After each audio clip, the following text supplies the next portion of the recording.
Hey everyone, this is Sean Masick recording for Hipsters of the Coast. This is Modern Hero. So for the past 9 weeks, we've gone through Moto Leagues with this green-black Elves deck that was voted on in the very first week of this season of Modern Hero. So, the premise of the show is basically that every week, well, I will spend $20 and then whatever winnings I get from the leagues and use it to improve the deck a little bit. So this week I decided, since we're so close to GP Vegas, which is going to be sort of the ultimate testing ground of the deck, I really wanted to just put a little bit extra in to see if we could maybe change up our results a little bit. So over the past couple of weeks, the big thing has been with the mana base.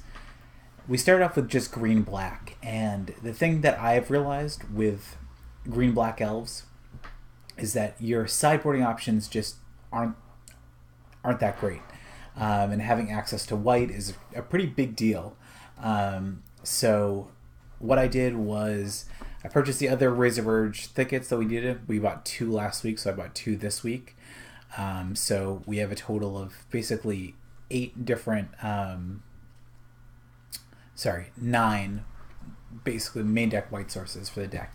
So that allows us to play Burnt and Forge Tender, which is a card that we want against sort of Anger of the Gods, Pyroclasm effects, Rest in Peace.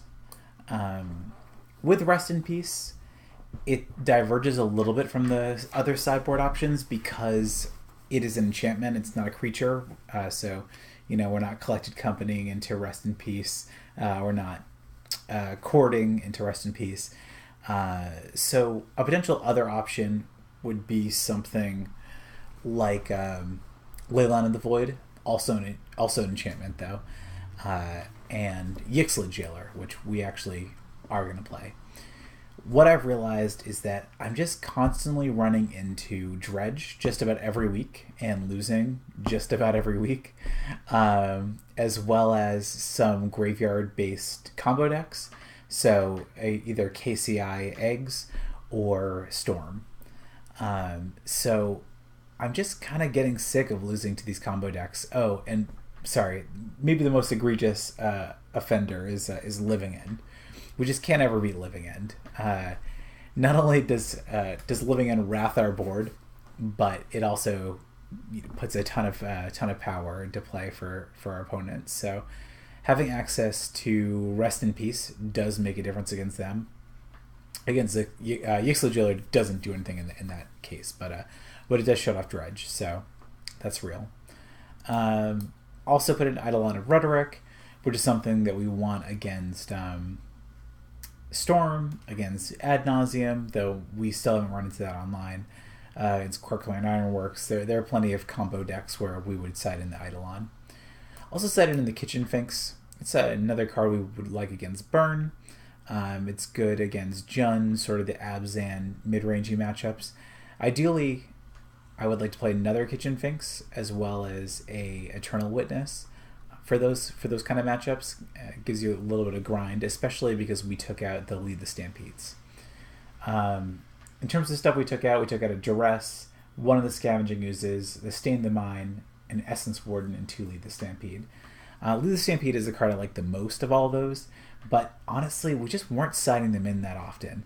I'm also a little weary about like the Thoughtseize kind of plan with Elves, because you really just want to be putting power and toughness on the board, and then having your creatures also sort of double as disruption or protection, whichever the case may be. So stuff like Thoughtseize is good in those combo matchups where you need it, but it feels a little what's the word I'm looking for? Contrary to the way the deck works. But like I said, I'm really excited to be able to play stuff like Rest in Peace. Because otherwise we just have no shot against these like sort of Dredge decks, against Living End, and we're playing them all the time. So, all right, let's hop in our league. Doing a friendly league again.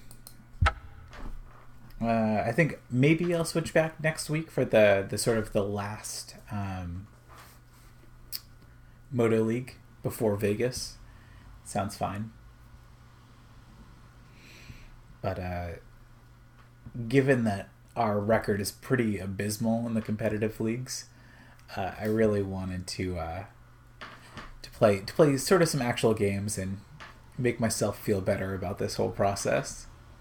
It's hard. It's hard being a modern hero, especially when people are playing better decks than you. Yeah, I for a while I think Elves was sort of tier 1 or on the cusp of tier 1 because it matched up really well against Death Shadow because you can sort of go wide. So reasonable amount of redundancy in the deck as well. You just kind of play a bunch of guys and win that way. But I really don't see that much Death Shadow online. I've played it, I think, 3 times in the last 8 weeks.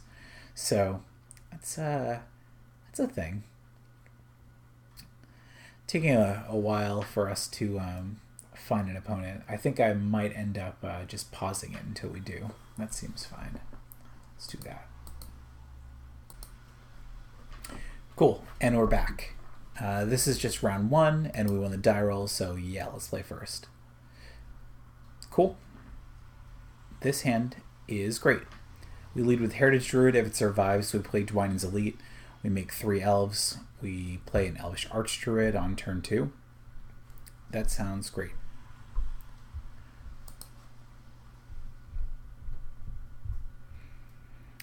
Of course, there's plenty of ways to disrupt this, so I'm trying to not... I'm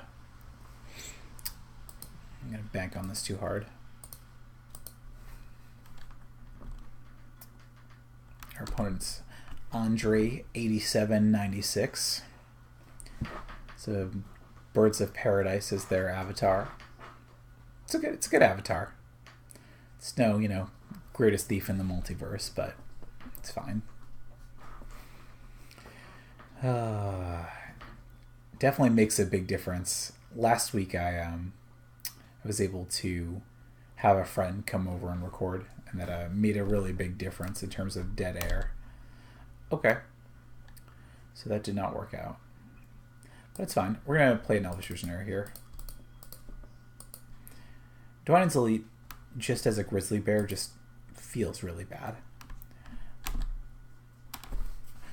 Opponent let on Blood Crypt. It's a good chance they're on Jund, would be my guess. It's also possible they have like maybe Grixis, Delver. Okay. Yeah, it definitely seems like Jund. Okay, we can get Thought Seized. That's fine. Imagine they take Elvish Archdruid. That would be my guess.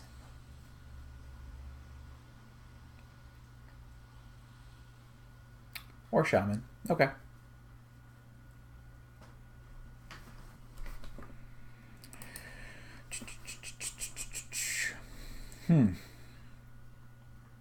So opponent's kind of holding up Fatal Push.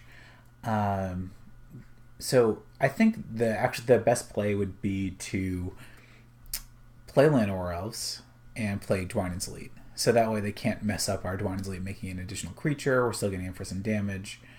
That seems fine. I will attack first. I don't think it actually matters, but why not?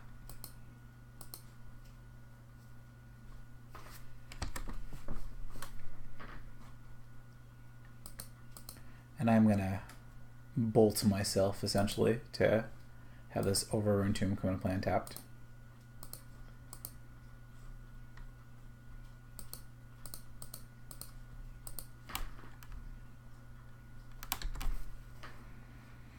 I'm not 100% on that play, but it just seems like when they're holding up the Fatal Push, why play the Archdruid there?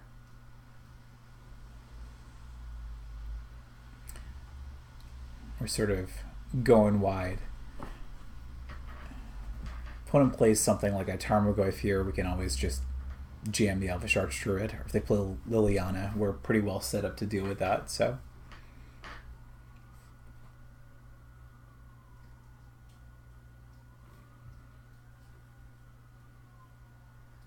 Okay, it's Tarmogoyf.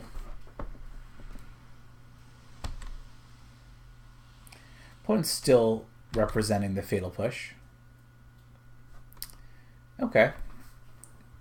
So we have a couple of options here. What do I like doing though? So the Fatal Push still, like I said, I really feel like our opponent has it. There's no way to be totally sure, but I think I like leading with Shaman of the pack here. Might be slightly suspect, but it kind of forces their hand if they want to do something prior to the Shaman nugging them for 5, which is a real amount. Okay. And so basically we can lose a Dwynen's Elite to deal 3 damage.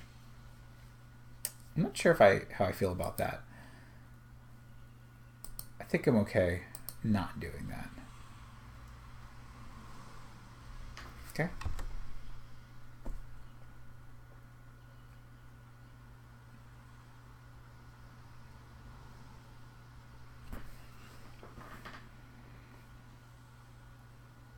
It's also possible I'm kind of overthinking this Fatal Push thing. But Jen doesn't generally play any kind of main deck sweepers or anything like that. There's no Damnations, no Sweltering Suns or anything like that. So I think that we're sort of okay. Just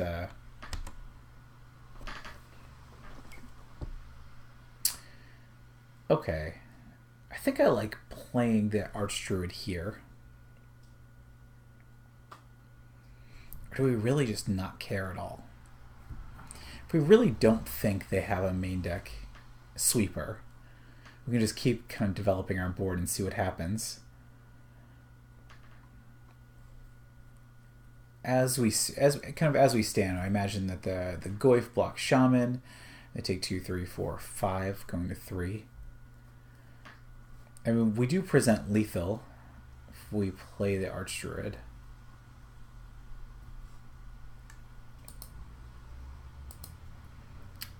Okay. I think this is only... I think I'm just going to play Mystic and then Elite. I'm going to wait another turn to pull the trigger on this attack.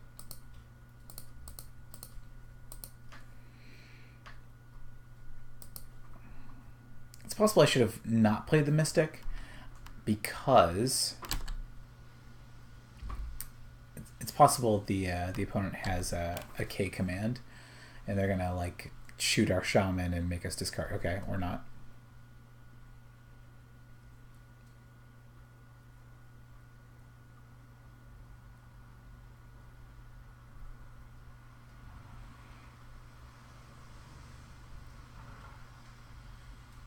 Let's see what's going on.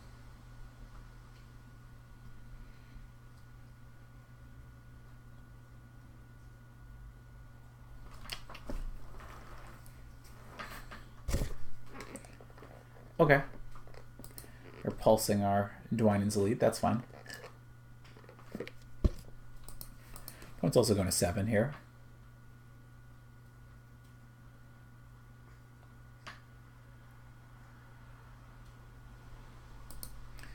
Alright, well, here we're going to play Archdruid. They will block 2 of our creatures, so this one and this one are going to take 2, 4, 6, 8. Cool. Unless they magically have like a Slaughter Pact main deck, which I'd be impressed with. That'd be some tech. Opponent knows I have the Archdruid, so it's possible they just forgot.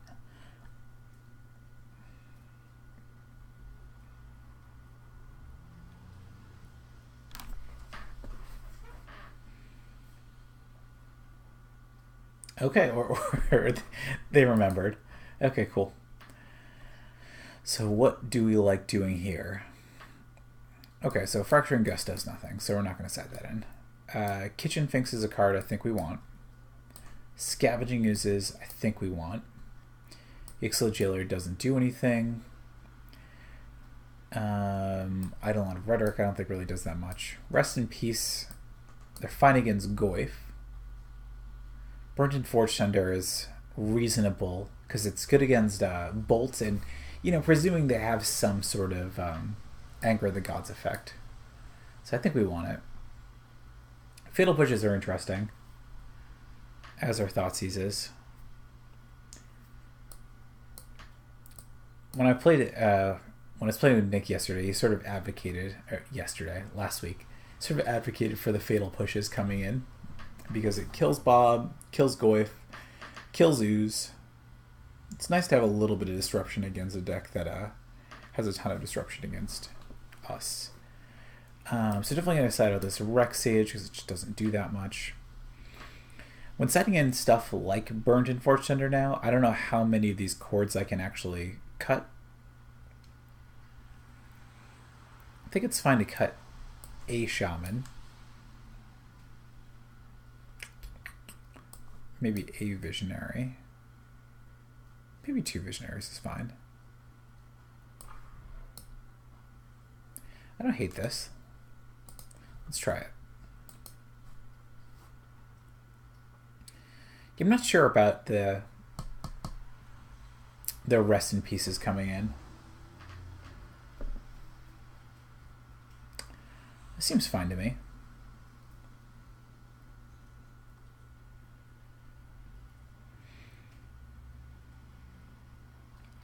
Yeah. I mean, I'm going to lead with Llanowar Elves.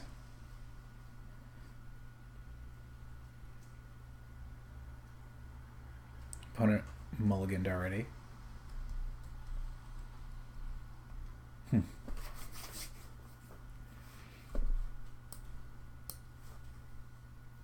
Affects us to both green and white. So, yeah, if we get Thoughtseize here. So it depends, our opponent could go about this a bunch of different ways. They could take the Llanowar Elves, which would lead us probably to play just the turn 1 Burnt and Forged Tender. Okay, that's not the route they took. Which feels right. I think I just want to lead with Elves.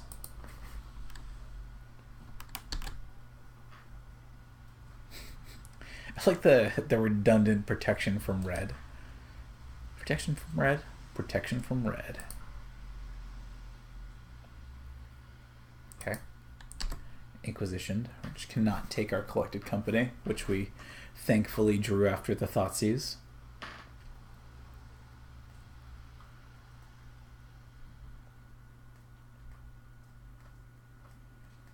Yeah, we'll take a Dwarven's Leap. Of course, we're great. We'll just go ahead and draw another one.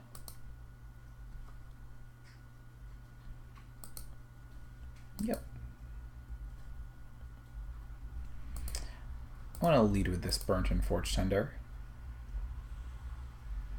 And then we will jam a Dwarven's Leap.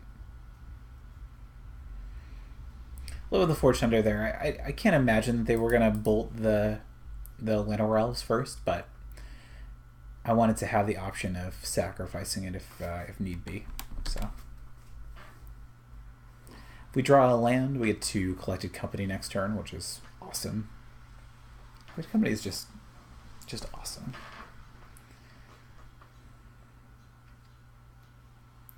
I remember first seeing it though, and it was one of those cards that it seemed really good, but was difficult to evaluate in the beginning.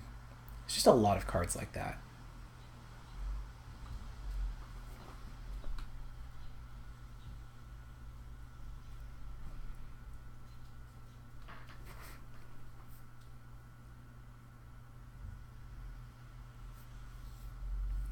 Opponent shocked themselves. Alright, someone's getting pushed. Okay. So the fact that Forged Tender was pushed makes me feel like there might be a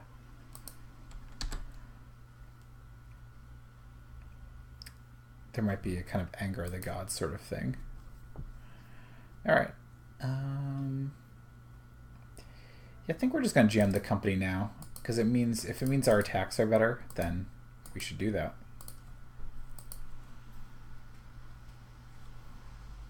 Okay. Interesting. So we definitely want the Azuri.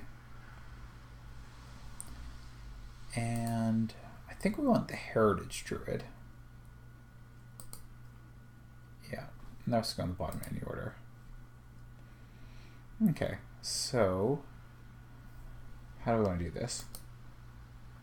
1, 2, 3. Play on the Drawn Sleep.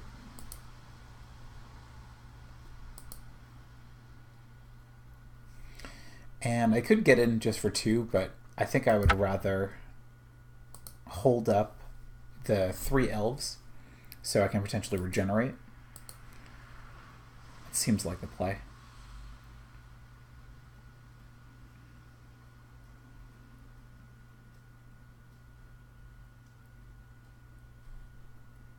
Okay.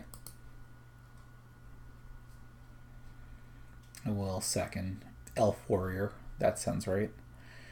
Liliana Vale does not seem very good against elves.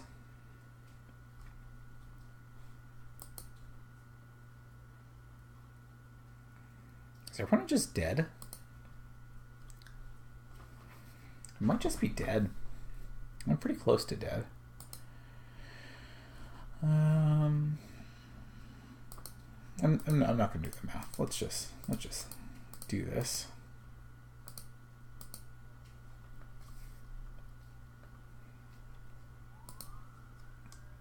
Pretty sure, yeah. It seems lethal.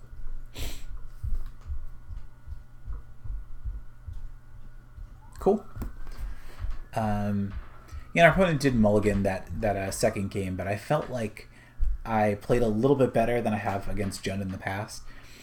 Most of their removals 1-for-1, and if you can play something like Collected Company, you can definitely get ahead and kind of, I don't know, outvalue them is right, because Bob certainly does some work there, but yeah, I felt good about these games. Let's go ahead and put that. Jund 2-0. Oh, that's not 2-0. There it is. Cool. Well, I'll see you folks for the next round.